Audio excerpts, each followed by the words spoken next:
Look up, look up. Look up. Wait a minute, Q, they gotta relight it. This way. Get ahead, Quincy! Thank you, sir. Yeah. Here we go. Quincy!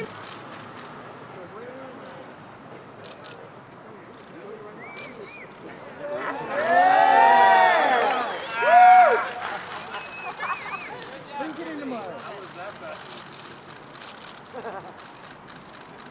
That's Michael, right? It's Michael Jackson. Kids, Michael. The kids. The kids, yeah. Yeah.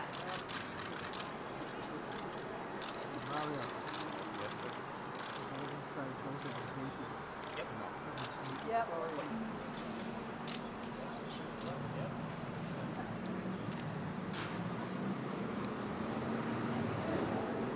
Straight ahead, Netflix logo, baby. Right in the middle, guys. Right in the middle. That's it. Rashida, right here, together. Together, guys.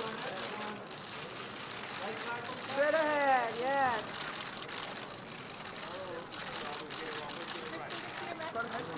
Beautiful.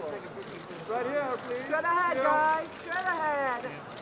Thank you, sir. Netflix director.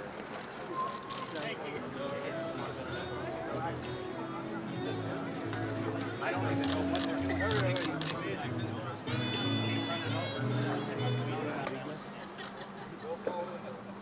Bravo.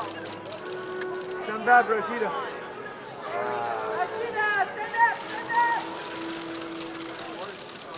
Straight.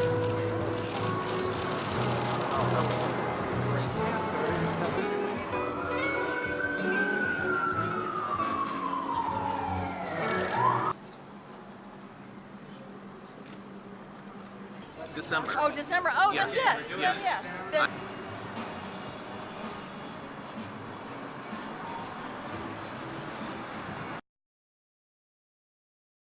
Quincy has been like a real friend to me ever since I've been in the industry, as far as opening his doors to his home and letting me and my homies come through, and also giving us information and wisdom on how to live and how to better ourselves and how to use our voice as a platform to be more positive.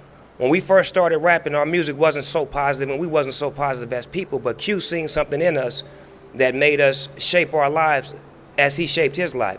So what I want to say to you, Q, is I want to thank you for being a role model, an inspiration, being a great father, being a great producer, a great mentor or uncle, and just being a great friend to us in hip-hop, because we needed somebody like you. We never had a voice in hip-hop to be our voice. We never had a hip-hop president or a hip-hop leader, and we always looked to you as that person. So for you to get this honor today and for me to be up here speaking for you, I'm truly honored. I got my Stacey Adams on, representing for the old school.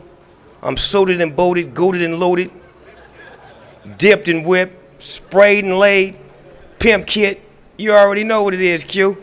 This is what we do. So from me and my family, I just want to thank you for always being there for me, always being a big brother, and always just being the love that we needed in hip hop. It wouldn't be no Snoop Dogg if it wasn't for Quincy Jones. We thank you for being you. Snoop is right, man. What he is a mentor. And what he's been to me, outside of being an amazing mentor, is also to a father figure.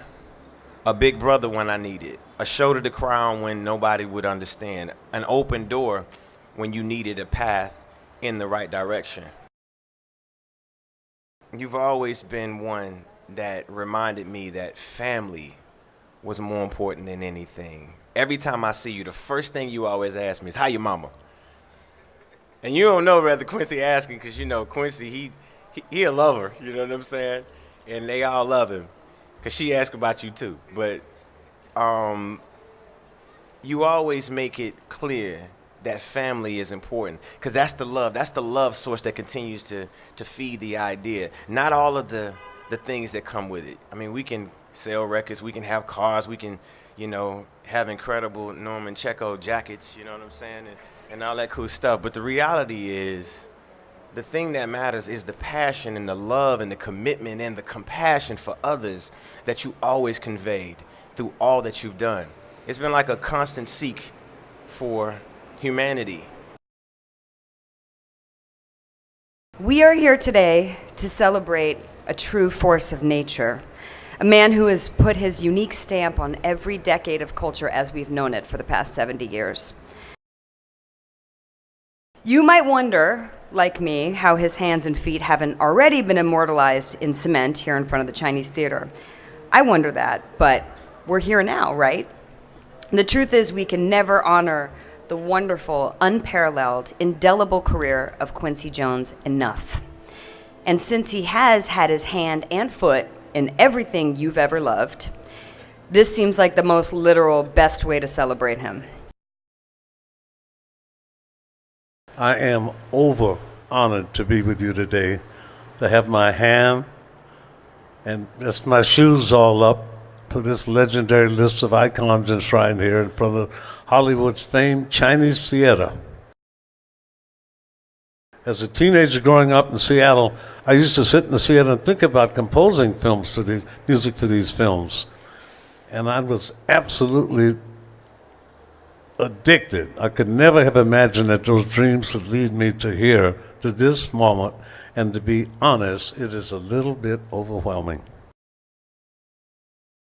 I'm told that I'm the first composer to have the honor of being enshrined here at the Chinese Theatre. So as the first, I want to say that I share this recognition with all my fellow composers and dear friends and colleagues, past and present. It's a wonderful man, you know, and there's a lot of awards, but it's always an honor, you know, and you have to always feel grace, you know, when I get awards.